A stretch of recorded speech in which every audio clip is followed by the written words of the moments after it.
Shalom. Puji Tuhan, hari ini kita akan terus belajar firman Tuhan, sebab firman itu adalah Allah sendiri. Semakin kita mengenal Tuhan, semakin kita serupa dengan Tuhan. Hari ini kita akan belajar satu topik, yaitu hidup saya dibentuk lewat pikiran saya. Jadi saya bisa mengembangkan apa yang Tuhan bicara melalui Pak Daniel kemarin. Hidup saya dibentuk lewat pikiran saya.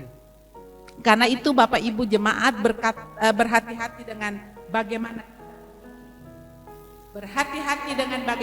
kita berpikir. Hidup kita dibentuk oleh pikiran kita. Boleh bilang sebelah kiri, hidup kita dibentuk oleh pikiran kita. Mari kita baca Amsal 4 ayat 23. 1, 2, 3. Jagalah hatimu dengan segala kewaspadaan, karena dari situlah terpancar kehidupan. Jadi pikiran kita memancarkan kehidupan kita. Apa yang kita pikirkan itu akan terlihat dari kehidupan kita. Itu yang dimaksud ayat. Jadi yang dimaksud ayat hati itu adalah pikiran. Ya, bukan hati yang di sini, bukan. Tapi hati yang di sini, pikiran. Nah, kita ingin Tuhan menghilangkan semua masalah tentunya. Rasa sakit, kesedihan, penderitaan, penyakit, dan apapun. Namun kita harus tahu bahwa Tuhan ingin bekerja pada diri kita terlebih dahulu. Jadi yang paling utama Tuhan ingin bekerja di dalam hidup kita. Karena transformasi tidak akan terjadi dalam hidup kita sampai kita memperbaharui pikiran kita. Sekali lagi, transformasi tidak akan terjadi dalam hidup kita sampai kita memperbaharui pikiran kita. Sampai pikiran kita mulai berubah. Jadi pikiran kita ini sangat penting.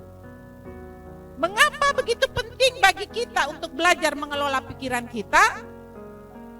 Ada 3 alasan yang akan saya berikan di sini. Bagaimana begitu penting bagi kita untuk belajar mengelola pikiran kita. Ada 3 alasan. Yang pertama, kelola pikiran kita karena pikiranmu mengendalikan hidupmu. Kita harus kelola pikiran kita karena pikiran kita mengendalikan hidup kita. Amsal 4 ayat 23 tadi sudah jelas-jelas berkata, jagalah hatimu dengan segala kewaspadaan, karena dari situ terpancar kehidupan. Jadi waspada. Jadi pikiran kita ini adalah yang mendrive hidup kita.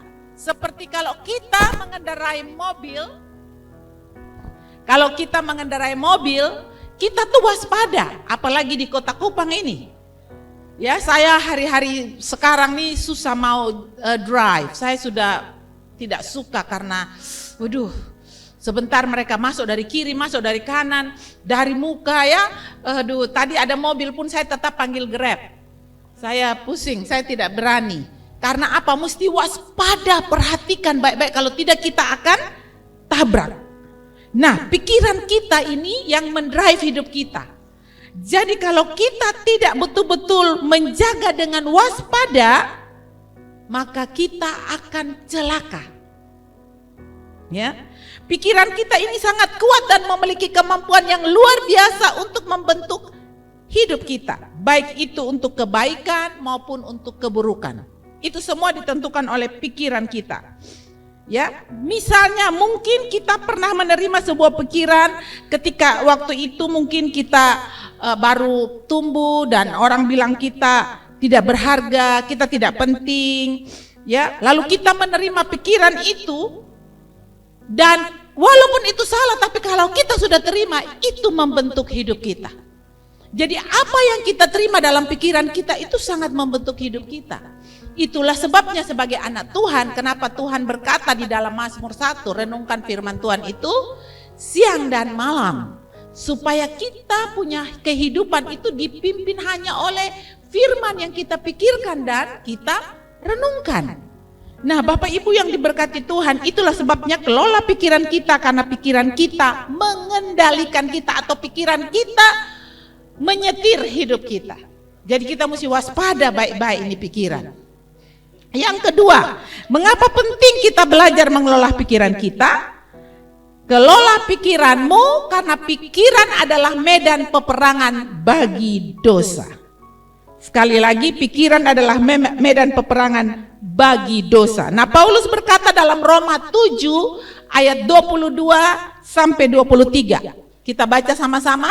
Sebab di dalam batinku aku suka akan hukum Allah, tetapi di dalam anggota-anggota tubuhku aku melihat hukum yang lain yang berjuang melawan hukum akal budiku dan membuat aku menjadi tawanan hukum dosa yang ada di dalam anggota-anggota tubuhku. Jadi salah satu alasan kita merasa lelah secara mental adalah karena ada pertempuran di benak kita atau di pikiran kita itu 24 jam. Kecuali kita tidur. Tapi begitu kita bangun, langsung peperangan terjadi dalam pikiran kita. Dan itu melelahkan kita. Intensitasnya karena pikiran kita itu adalah aset terbesar kita. Pikiran kita adalah aset terbesar kita dan iblis mau mengambil aset terbesar kita, yaitu pikiran kita. Coba kalau pikiran kita sudah miring-miring, pasti kita juga miring-miring, toh? Ya kan? Pikiran kita tidak fokus, pasti kita tidak akan fokus. Karena saya ini hidup dengan 3 orang di rumah yang pikirannya miring-miring. Ya toh? Saya hidup sama mereka, jadi saya bisa tahu bagaimana mereka, pikiran mereka itu mendrive mereka. Itulah sebabnya kita mesti perhatikan pikiran kita itu adalah aset terbesar kita. Dan ingat, iblis mau ambil aset terbesar kita, yaitu pikiran kita. Salah satu alasannya yang membuat kita harus jaga, karena iblis hendak mengambil dan menawan pikiran kita. Yang ketiga, kenapa kita perlu kelola pikiran kita? Karena itu adalah kunci untuk kedamaian dan kebahagiaan. Jadi mau bahagia, mau damai itu dari pikiran kita. Pikiran yang tidak terkelola menyebabkan ketegangan. Dia kadang bilang, wih Beb, ini ada tegang, berarti pikirannya tidak terkelola. Pikiran yang terkelola itu menyebabkan konflik. Pikiran yang tidak terkelola itu menyebabkan konflik. Kita sudah pikir yang salah dulu, makanya datang ketemu muka asa memang. Ya kan? Lalu terjadilah konflik. Ya toh, kemarin Pak Dan bilang jangan sampai istri-istri ini pagi-pagi dong muka asa memang. Ya kan, itu semua dari pikiran. Itu semua dari pikiran. 24 jam loh, kecuali kita tidur. Ya, sekali lagi jangan lupa garis bawahi dan ingat baik-baik, aset terbesar kita adalah pikiran. Pikiran itu aset terbesar kita. Pikiran yang terkelola membawa kepercayaan diri. Pikiran yang terkelola itu membawa kepercayaan diri. Biar kita sudah usia, tapi kalau kita punya pikiran tuh percaya diri, mantap. Bergaul dengan anak-anak muda kotong rasa muda. Karena kita percaya diri bahwa kita tidak tua. Tapi kalau kita percaya bahwa kita sudah tua, senior, kita tidak bisa lagi melakukan apa-apa. Ya, belajar. Saya sudah 60 tahun tapi saya mau kuliah lagi. Karena saya mau percaya diri bahwa saya bisa. Kemarin Pak John sakit tangannya tidak bisa nyetir bolak-balik ke Soe. Saya berpikir begini, kok Ibu Evi kan bisa nyetir bolak-balik ke Soe, kenapa saya tidak? Beta bilang, Bapak jalan, beta yang nyetir. Nyetir bolak-balik ke Pang Soe. Karena itu dari pikiran. Iya kan? Itu dari kepercayaan diri, karena pikiran saya itu saya percaya diri saya bisa. Makanya Pak John di samping karena tangannya sakit, ya udah saya aja yang nyetir. Ya, jadi memang kelola pikiran itu penting. Pikiran yang tidak terkelola itu menyebabkan stres. Nah, ketika kita berusaha mengendalikan pikiran kita, maka kita mengarahkan pikiran kita untuk hidup kita menjadi sesuai dengan firman Tuhan. Kalau pikiran kita dikelola, kita punya kekuatan Bapak Ibu. Kita punya keamanan dan kita punya ketenangan. Jadi damai itu datang dari pikiran. Tadi saya taruh saya pun status toh, orang kira kamu uang banyak. Padahal kamu bisa mengaturnya sehingga kamu kelihatan tidak ada uang pun kelihatan ada uang dan baik-baik saja.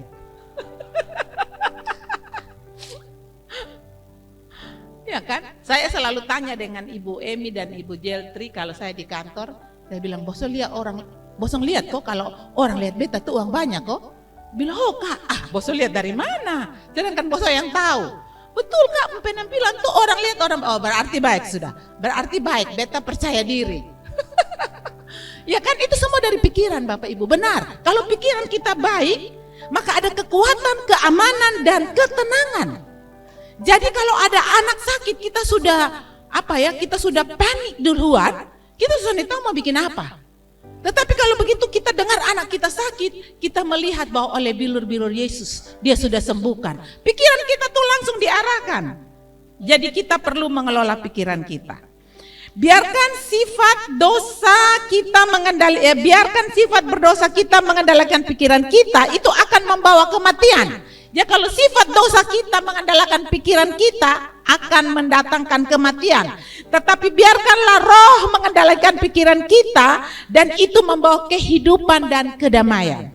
Jadi jangan.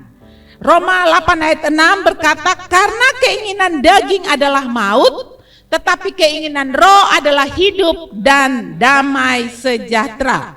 Mazmur 119 ayat yang ke-112 juga berkata, telah kukondongkan hatiku untuk melakukan ketetapan-ketetapanmu untuk selama-lamanya sampai saat terakhir. Orang yang belajar bagaimana melawan peperangan di dalam pikiran, mereka akan hidup lebih efektif. Orang yang belajar bagaimana melawan peperangan di dalam pikiran mereka, mereka akan hidup lebih efektif. Itulah sebabnya kita perlu melawan. Jika kita ingin belajar mengelola pikiran kita, the next slide please. Jika kita ingin belajar mengelola pikiran kita, kita harus dibebaskan dari pikiran-pikiran yang merusak. Kalau kita mau kelola pikiran kita, kita harus dibebaskan dari pikiran-pikiran yang merusak. Dengan cara apa? Memasukkan pikiran yang baru.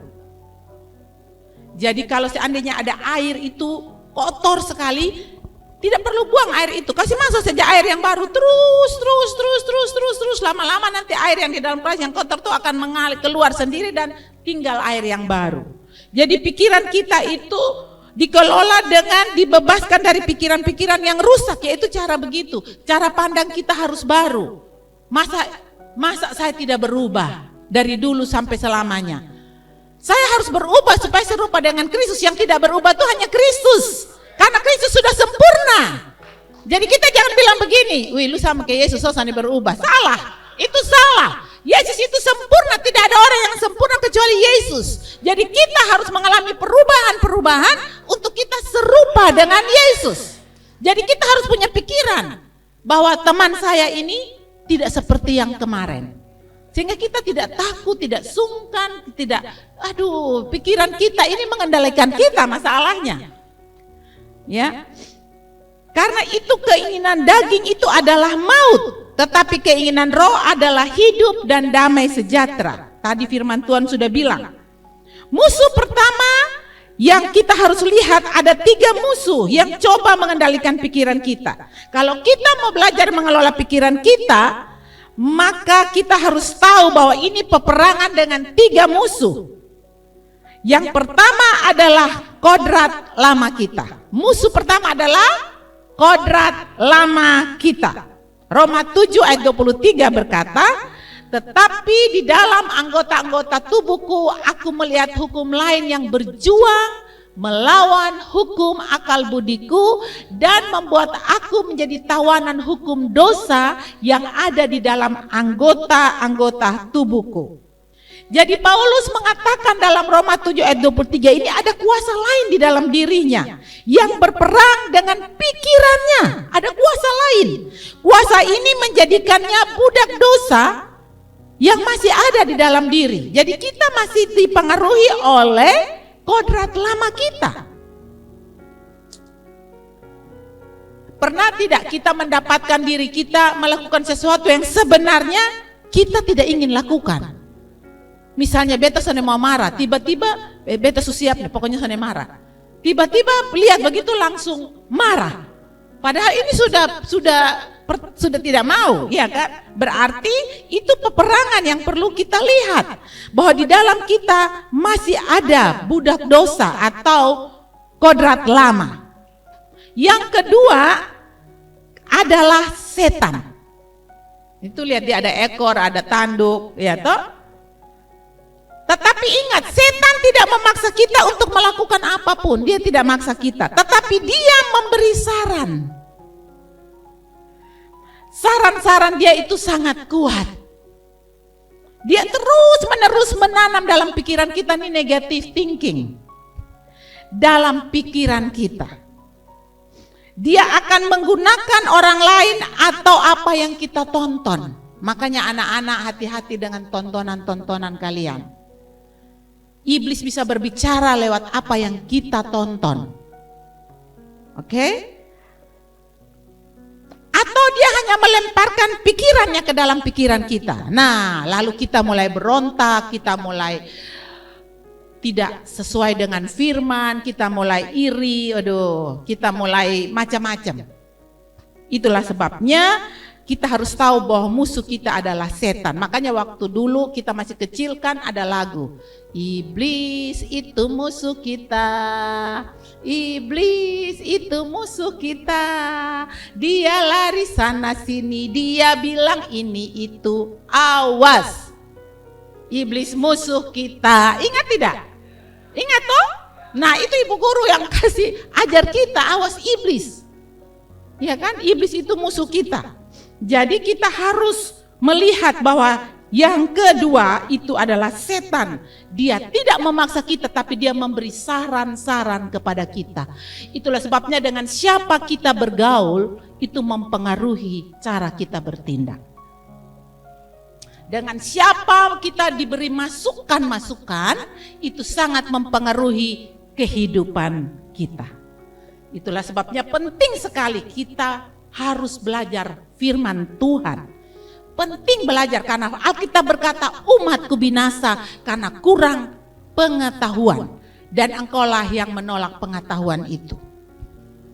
Karena itu aku pun akan menolak engkau. Jadi kalau kita tidak mau mengenal Tuhan, maka kita tidak bisa mengenal Tuhan karena kita juga ditolak. Itu hati-hati Bapak Ibu. Nah, karena itu yang ketiga adalah sistem-sistem nilai dunia. Musuh yang ketiga adalah sistem nilai dunia. Sistem nilai dunia ini masyarakat modern jarang mendorong disiplin diri ya. Jarang mendorong disiplin diri. Tidur tidak mau sikat gigi. Ketong marah-marah baru sikat gigi. Disiplinnya nggak ada. Bangun tidur tidak mau pada waktu sebelum jam 6. Sampai akhirnya ketong mesti telepon.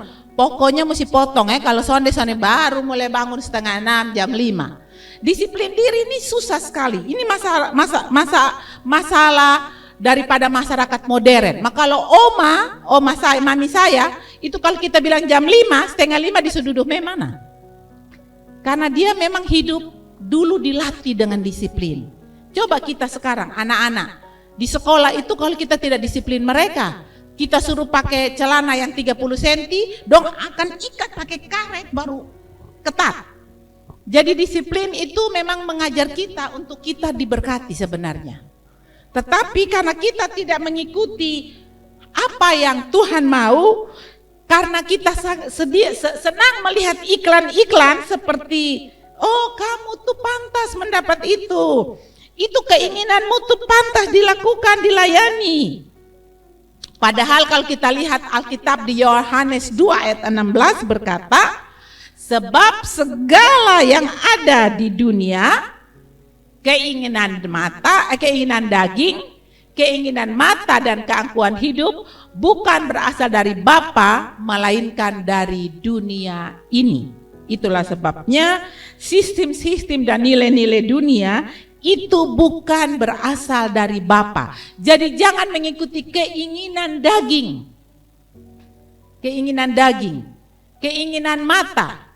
Kalau kata ibu-ibu bilang kata mau cuci mata. Cuci mata begini teh, takut justru rencana sana belanja nih. Cuci mata akhirnya belanja. Ya toh? Nah itu dia.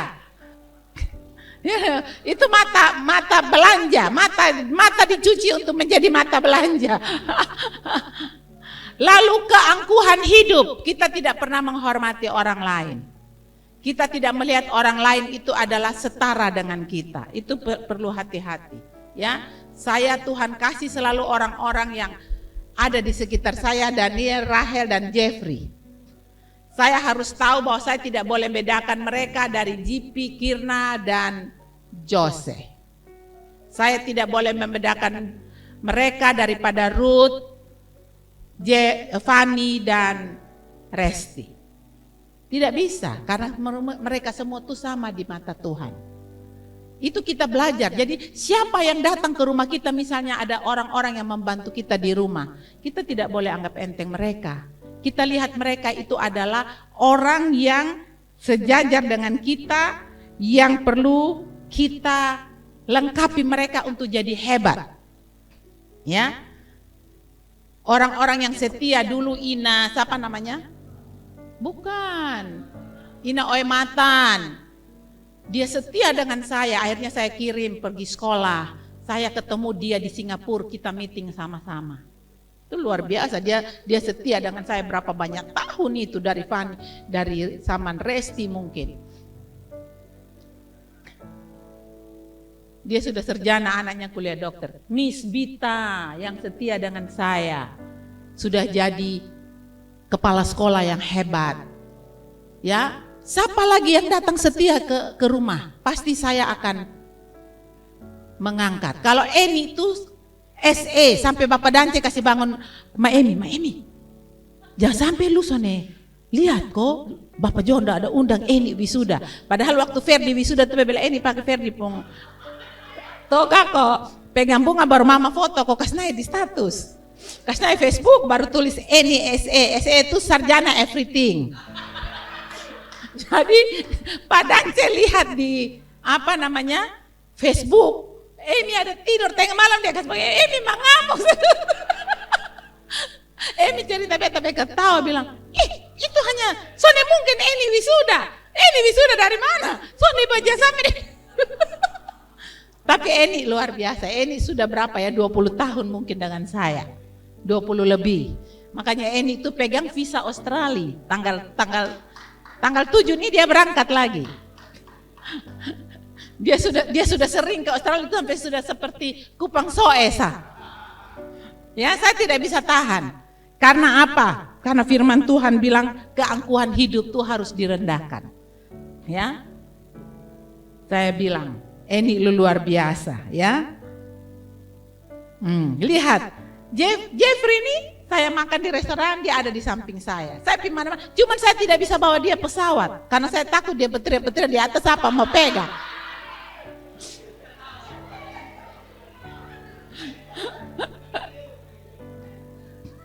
Ya kan? Jadi keangkuhan hidup kita mesti direndahkan. Orang yang bekerja dengan kita, jangan. Ya saya sih marah, kan namanya beta sepulang capek lebar rumah kotor ya marah wajar. Tapi hati harus bersih. Manusia boleh melihat dari luar, tapi Tuhan melihat hati. Ya. Dengan musuh-musuh seperti itu tak heran orang sering bergumul dengan rasa putus asa, keputusasaan dan kegagalan. Lalu bagaimana kita melawan peperangan ini? Lihatlah apa yang dikatakan dalam 2 Korintus 10 ayat 3 dan 5. Boleh kita baca sama-sama? Memang kami hidup di dunia ini, tetapi kami tidak berperang menurut cara dunia. Terus, next. Senjata yang kami pakai bukanlah senjata duniawi. Sebaliknya senjata itu memiliki kuasa ilahi untuk meruntuhkan benteng-benteng. Terus, kami meruntuhkan argumen-argumen dan segala sesuatu yang meninggikan diri melawan pengetahuan tentang Allah, dan kami menawan setiap pikiran untuk menjadikannya taat kepada Kristus. Kemarin Pak Dan sudah singgung itu panjang lebar. Jadi pikiran kita ini mesti ditawan seperti Kristus. Hendaklah pikiranmu sama dengan pikiran Kristus yang tidak pernah menganggap dirinya seperti Allah, tetapi seperti hamba, menjadi hamba. Karena itu kita di dunia, tapi peperangan kita tidak melawan dunia. Ya, kita harus percaya itu bahwa kita hidup bukan karena uang. Kita hidup dari firman yang keluar dari mulut Allah. Kita bukan hidup karena kekuatan kita, tapi kita hidup dari iman kita. Karena Alkitab berkata tanpa iman orang tidak berkenan kepada Allah. Jadi kekuatan yang kita lakukan di dalam hidup ini, kita harus taruh di dalam pikiran kita. Bahwa apapun yang saya miliki, seperti Pak Dan bilang kemarin, datang dengan kosong, pulang dengan kosong. Semua ini hanya titipan. Loh kenapa kita sombong? Loh kenapa kita tidak memakai itu untuk kebesaran dan kemuliaan nama Tuhan? Jangan takut akan hidup ini. Tuhan bilang akan apa yang kamu pakai, kamu makan. Jangan takut. Kita harus memiliki pilihan. Tuhan tidak hanya memberi kita pikiran tapi juga kehendak. Boleh kiri kanan bilang, Tuhan tidak kasih kita pikiran tapi juga kehendak. Kehendak untuk apa Bapak Ibu? Untuk pikiran kita harus mendengarkan kita. Untuk apa? Pikiran kita harus mendengarkan kita. Seperti Mazmur 119 ayat yang ke-12. Aku telah memutuskan, aku telah mencondongkan hatiku untuk melakukan ketetapan-ketetapanmu. Hati itu ingat, pikiran. Pikiran ya, aku telah menetapkan pikiranku untuk melakukan ketetapan-ketetapanmu untuk selama-lamanya sampai saat terakhir. Jadi orang yang dikuasai oleh kodrat dosa, dia akan memikirkan hal-hal yang berdosa. Percayalah. Tetapi orang yang dikuasai oleh Roh Kudus akan memikirkan hal-hal yang menyenangkan roh. Itu Roma 8 ayat 5 berkata demikian. Karena itu ada peperangan yang terjadi di dalam diri kita, di dalam pikiran kita. Antara kodrat lama kita yang berdosa dan kodrat baru yang datang dari Kristus. Jadi jika kita ingin memenangkan peperangan ini, kita harus mengubah cara berpikir kita. Harus mengubah apa? Cara berpikir kita seperti Kristus. Kristus sampai bilang murid-muridnya saja bilang, hai orang yang tidak percaya, kamu yang tidak percaya. Yesus sampai bilang begitu. Jadi kita mesti percaya, apapun terjadi percayalah. Kita tidak akan susah. Percaya kita ikut Tuhan itu tidak ada susah. Ya, karena saya nih hidup dengan puluhan orang dari dulu. Tidak ada orang yang sponsor setiap bulan tuh stabil tuh tidak ada. Ya, saya ingat waktu itu di asrama kita waktu anak-anak masih ada anak-anak pondok, anak-anak kita bukan bilang anak pondok, anak RPMD, anak masih bilang pondok. Satu hari kita tidak ada beras. Tapi saya santai aja karena saya percaya Tuhan yang suruh anak-anak ini di saya, nah masa Tuhan saya kasih beras. Pagi-pagi ada tentara truk masuk, saya kaget. Ini ada masalah apa? Jangan sampai ini anak-anak domba lempar ke tentara pun truk masuk. Padahal tentara pun truk masuk tuh bawa beras. Jadi jangan takut, jangan khawatir. Kalau kita punya uang misalnya, lalu Tuhan suruh kasih sah. Asal betul itu Tuhan suruh, bukan kita main judi. Oh dia bikin begitu, dia bikin begitu pasti kena. Belum tentu, tidak bisa. Tidak bisa. Jadi itu peperangan di dalam kita. Kodrat lama dan kodrat dari Kristus itu, kodrat baru itu berperang setiap hari. Setiap hari. Jadi kalau kita tidak menguasai firman, kita tidak baca firman, kita tidak ketahui firman, pasti kita stres. Mengapa? Karena tubuh kita ini dipengaruhi oleh apa yang kita lihat. Dan apa yang kita lihat dan apa yang kita dengar itu masuk di pikiran kita. Itu masalahnya. Jadi kita harus betul-betul percaya dengan sungguh-sungguh kepada Tuhan. Siapa bilang orang yang swasta itu tidak ada masa depan? Omong kosong. Tidak ada begitu, Tuhan tidak ngomong begitu. Tuhan bilang barang siapa percaya kepadaku, aku akan mencukupi segala keperluannya menurut kekayaan dan kemuliaanku. Jadi percaya saja. Saya juga percaya anak-anak yang dididik dalam Tuhan yang tunas bangsa. Saya bilang sama orang tua, mereka dididik dalam Tuhan, tapi kenapa dong begitu? Saya bilang saya percaya firman Tuhan tidak gagal. Entah kapan pun pasti itu firman terjadi nah di dalam nomor hidup. Masa dong tiap hari ucapkan 5 I will, ucapkan firman, itu tidak jadi. Tidak mungkin, pasti terjadi. Pasti. Masa depan mereka sungguh ada dan harapan tidak hilang. Mereka jadi kepala dan bukan ekor. Mereka akan terus naik dan tidak turun. Jadi jangan merasa sedih kalau anak kita sepertinya tidak seturut dengan harapan kita. Bertobat. Seperti saya ini bertobat sekali. Harapan saya anak saya Fani menjadi seorang psikolog yang terkenal.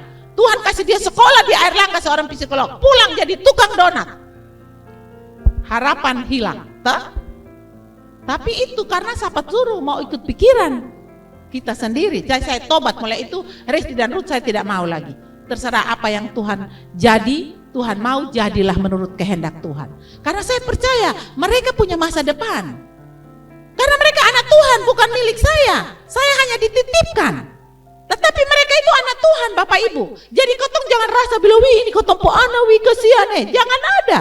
Itu Tuhan punya anak walaupun satu saja berarti Tuhan percaya kamu hanya bisa melayani satu. Kalau Tuhan kasih 18 berarti Tuhan tahu kamu bisa melayani 18. Loh iya tergantung. Ya. Jadi itu peperangan. Karena itu cara berpikir kita menentukan perasaan kita. Kalau kita berpikirnya jelek, perasaan kita pasti marah. Kalau kita berpikirnya sedih, perasaan kita akan galau. Kalau kita berpikir damai, perasaan kita akan damai. Sekali lagi, cara berpikir kita menentukan perasaan kita. Dan perasaan kita menentukan tindakan kita. Itu yang saya alami. Cara berpikir saya menentukan perasaan saya. Dan perasaan saya menentukan tindakan saya. Kalau perasaan saya marah, langsung saya marah. Ya toh Pak John, betul toh?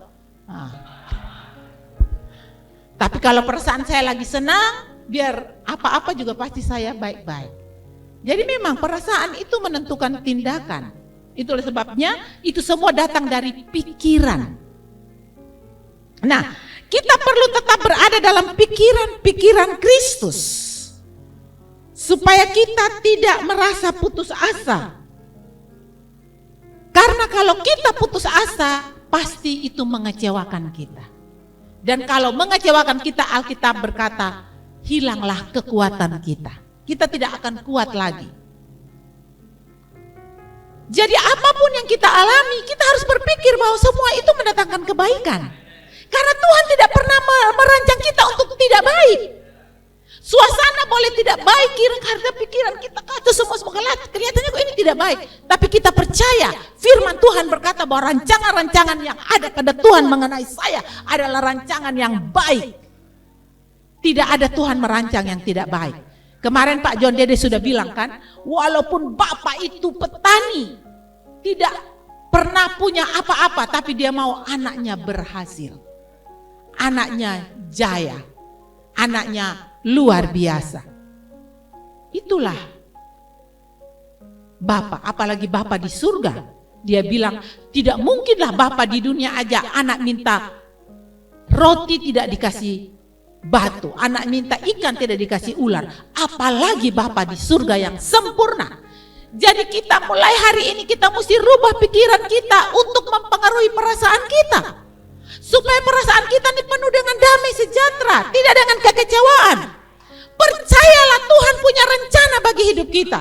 Tidak mungkin kita gagal, tidak mungkin kita tersesat, dan tidak mungkin kita binasa, tidak mungkin. Tuhan memegari kita. Tuhan memegari kita. Tuhan melindungi kita dan Tuhan menjaga keluar masuk kita. Itu janji Tuhan bagi kita.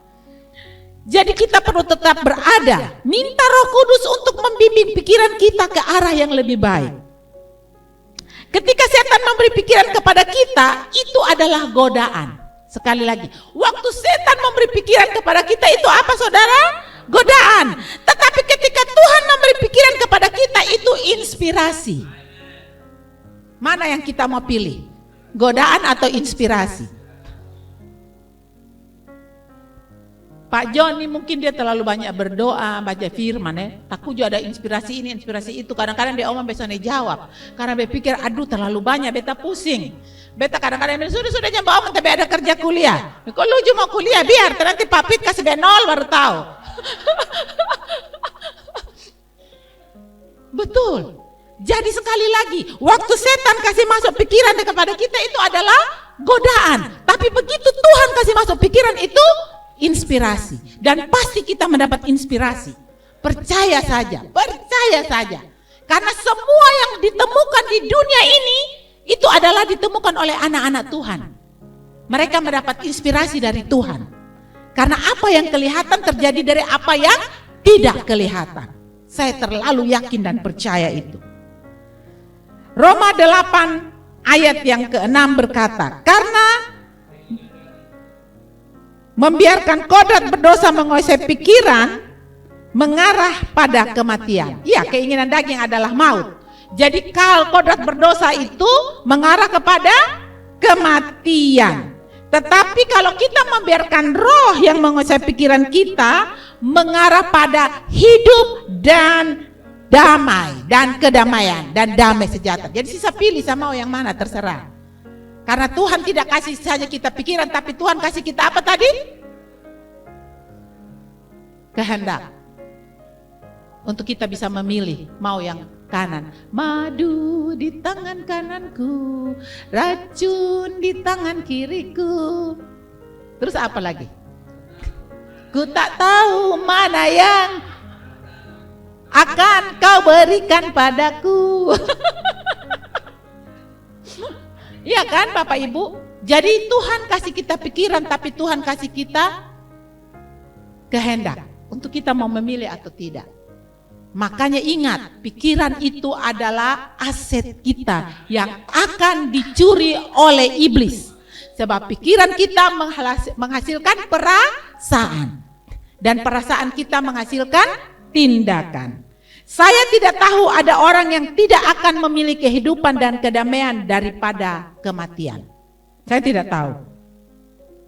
Tetapi kenyataannya kita sering memiliki pikiran yang merusak diri kita, merusak persahabatan kita, merusak keadaan kita, merusak kesehatan kita.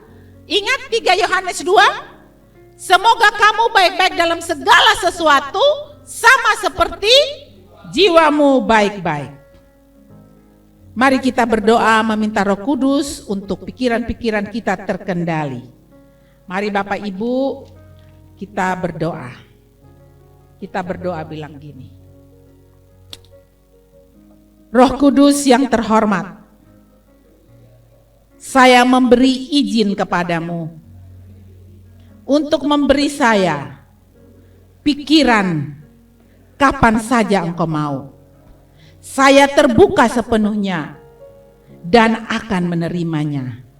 Saya memiliki pikiran yang terbuka padamu, memiliki pikiran Kristus, memiliki akses yang penuh ke pikiran Kristus, sehingga pikiran saya terkendali dalam nama Yesus. Amin.